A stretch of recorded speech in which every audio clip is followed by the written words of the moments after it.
In Hogwarts Legacy, there isn't a huge presence of Animagi. Mainly, if you follow Natty's storyline, you'll learn about her being an Animagus and her father, and through the art and making of Hogwarts Legacy, you learn that Professor Onai is also an Animagus. However, the Onai family are perhaps not the only Animagi present at Hogwarts during the story of Hogwarts Legacy. Welcome friends, I'm Sarah Jo Strawberry, and today we are going to be talking about a theory I introduced back in January, and in that video it was something I had quickly thought of while I was recording, threw into the video, but I've since had more time to think about this theory and just evolve it a bit more. That theory is that Professor Aesop Sharp, Potions Master, is an Animagus. Not only is he an Animagus, I believe that he is an owl Animagus. And the reason he underwent the transformation, the process of becoming an Animagus, he did it after his injury during his start as Potions Master at Hogwarts as a means of gaining more mobility, as well as having some discretion, ways to subtly move about that he may have missed from his time as an Auror. And he decides to undergo this process thinking it would give him more mobility, knowing that he would likely either have more than just 2 legs, and that the odds were in his favor to become some sort of winged creature, as a vast majority of living beings on Earth are capable of flight.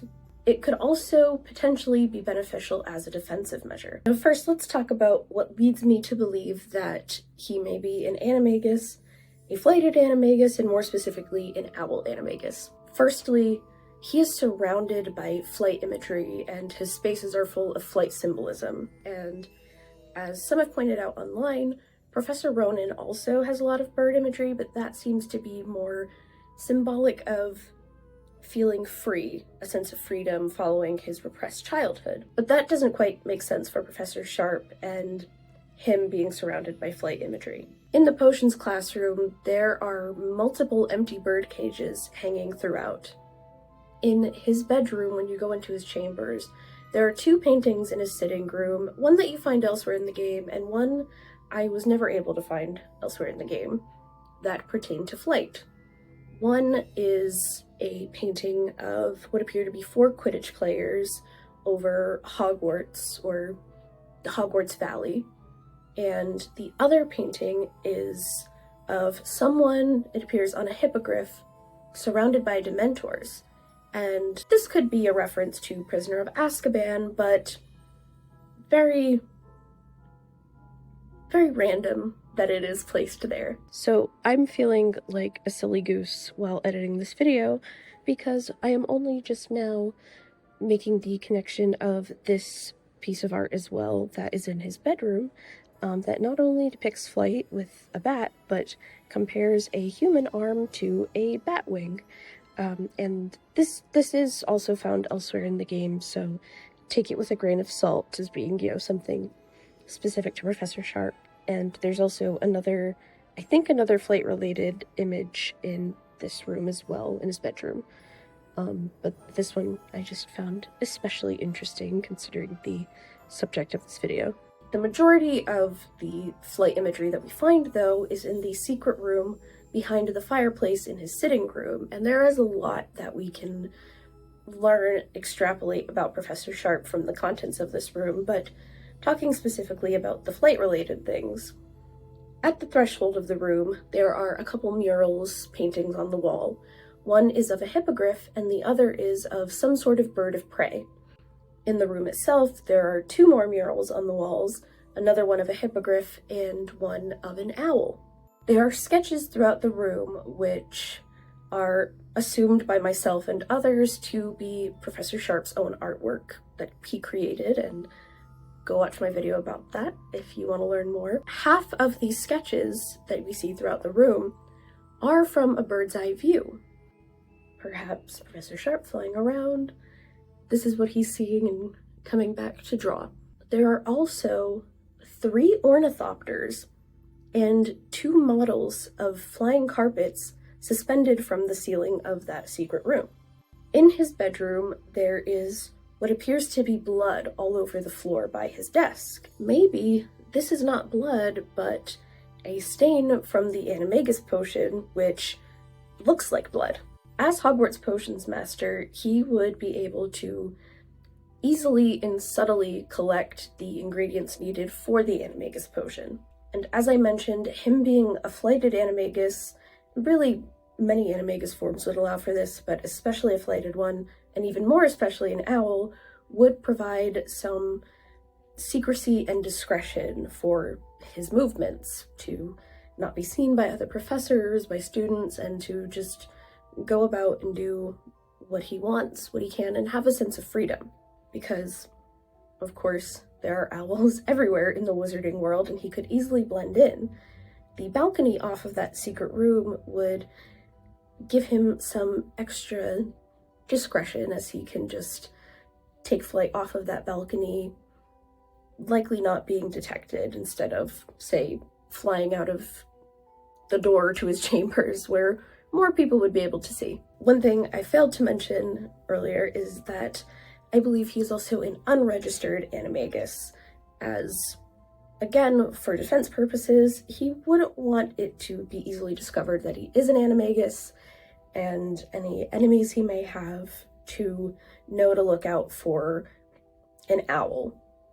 In the original Harry Potter books, there is someone, I can't remember who's a fox Animagus, and Bellatrix Lestrange kills a random fox thinking it is this Animagus, this person who is a fox Animagus, and it ends up being just a regular fox, a poor innocent fox. So obviously, dark wizards who know that the person they're after are Animagi, that puts them at risk even in their animal form. So better to keep it a secret and take the risk of facing some sort of punishment for not being registered. There's also a precedent in Hogwarts Legacy and throughout the wizarding world of him being unregistered, as unregistered Animagi seem to be incredibly prevalent throughout the wizarding world. In the original Harry Potter series, a lot of the Animagi who are introduced aren't registered.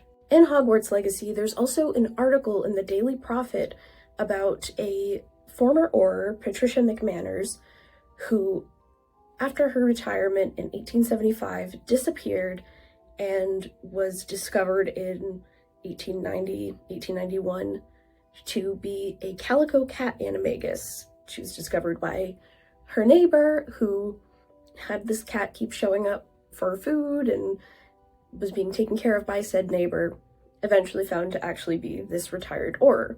And Professor Snape is theorized to be a bat Animagus. And there's no evidence, there's no hard proof of this, but it is a prevailing fan theory, and I go much more into the similarities between Sharp and Snape in my Potions Master Evolution video. Now, I touched on this next point in my original video where I introduced this Animagus theory, but realized I got a step away from this full epiphany and just didn't take the extra step to get to this thought. But Professor Aesop Sharp's presumed namesake is the Greek fabulist Aesop.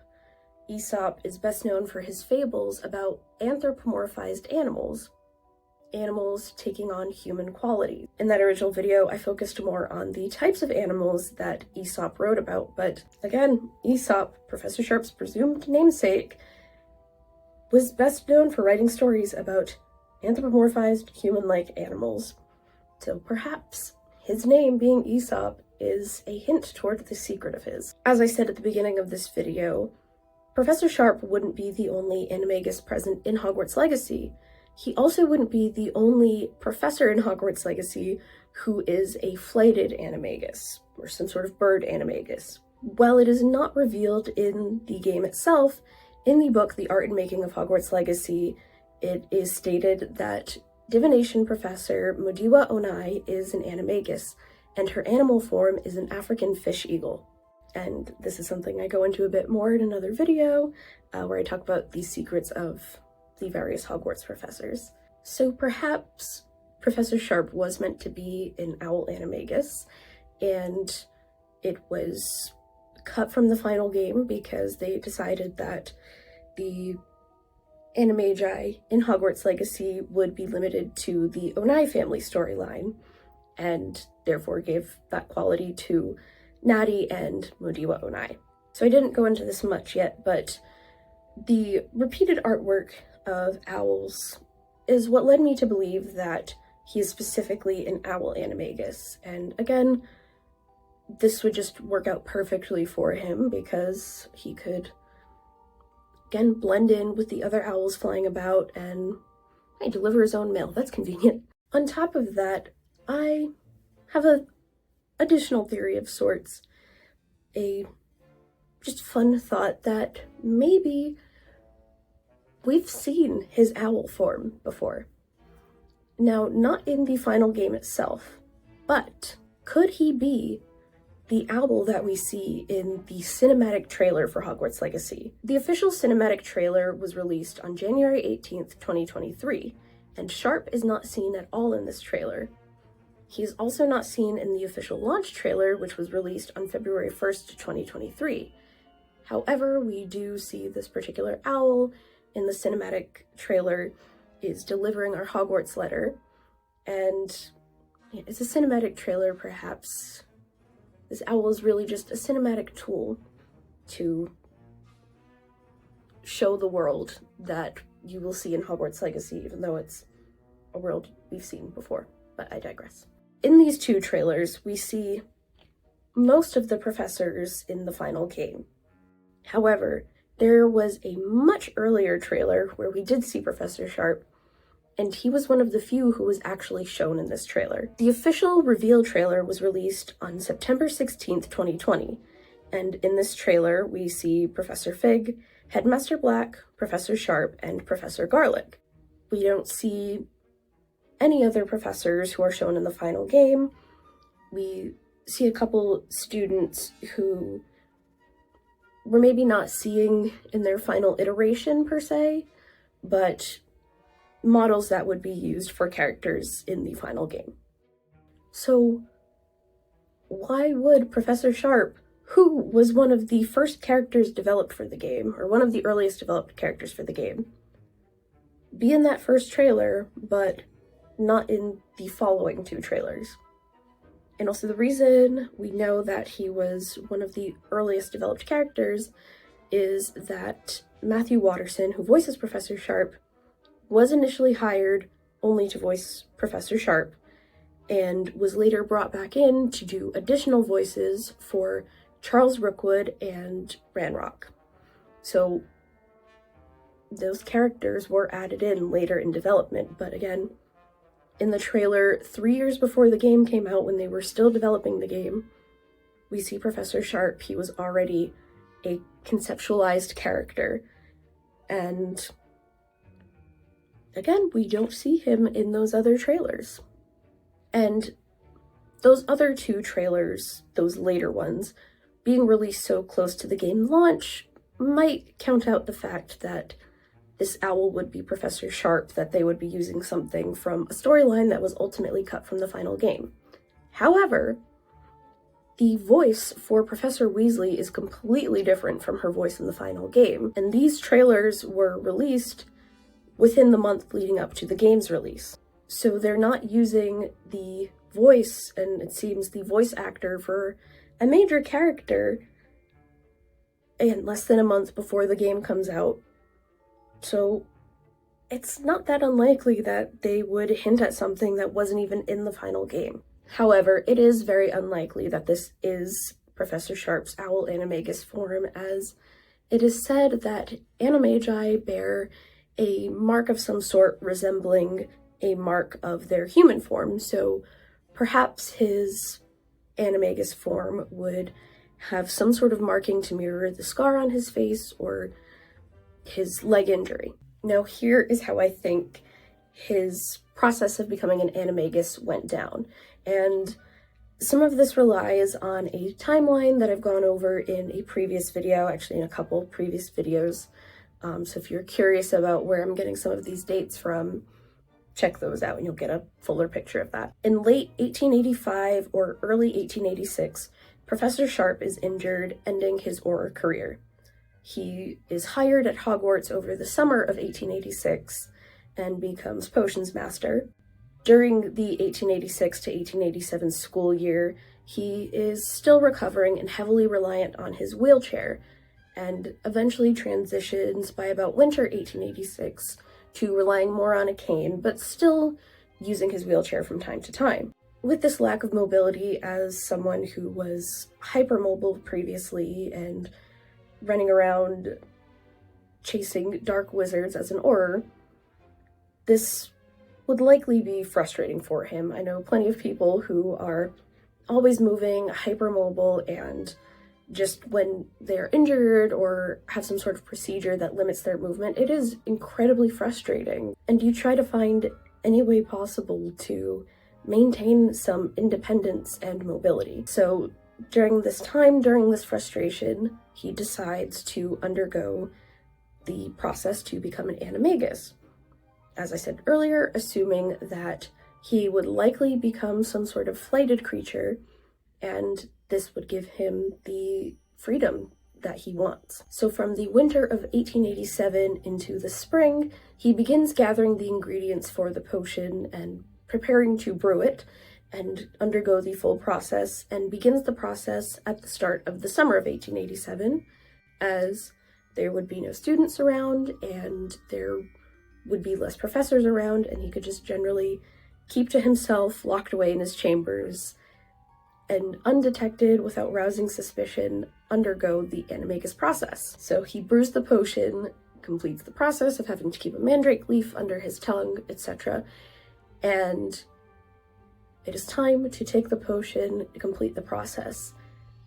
Best practice for becoming an Animagus is to do the transformation for the first time in an open space. However, due to his mobility issues, it is difficult for him to really get out of the castle and get to an open space and do so discreetly.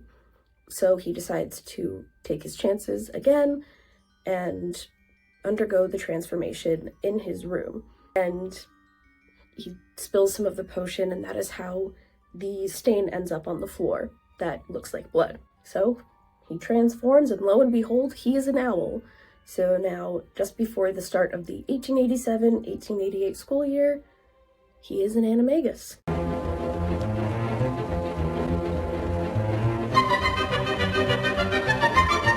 No, I'm just kidding.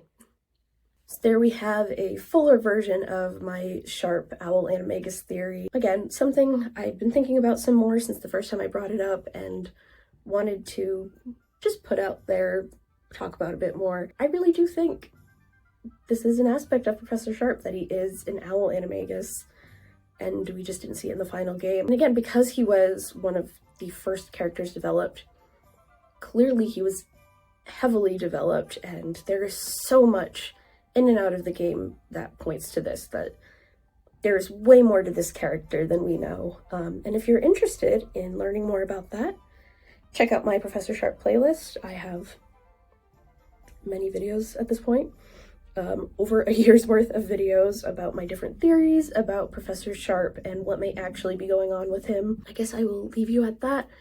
Let me know what you think about this video, about this theory. Do you think he's an Owl Animagus? The first time I brought it up, some other people were mentioning that they noticed some of the things I mentioned and trying to figure out what it meant. So is that something that you noticed, that you were thinking about, and this has sparked an idea for you? Let me know, and be sure to give this video a like if you liked it. And, you know, you're free to do whatever you want otherwise, but, you know, just like it. Like the video. Hit subscribe if you want to see more, especially if you want to see my new theory coming up very soon. And leave a comment. I already asked you that, because I want to hear your thoughts. Okay, leaving it here, and I will see you all in the next one. Bye!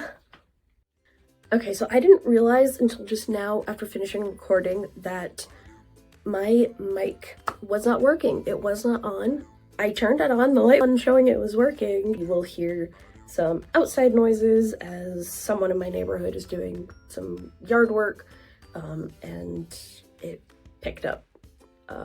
So apologies for that. And I closed my window and everything. I'm sweating my ass off because I wanted to mitigate the noise, and it didn't even matter.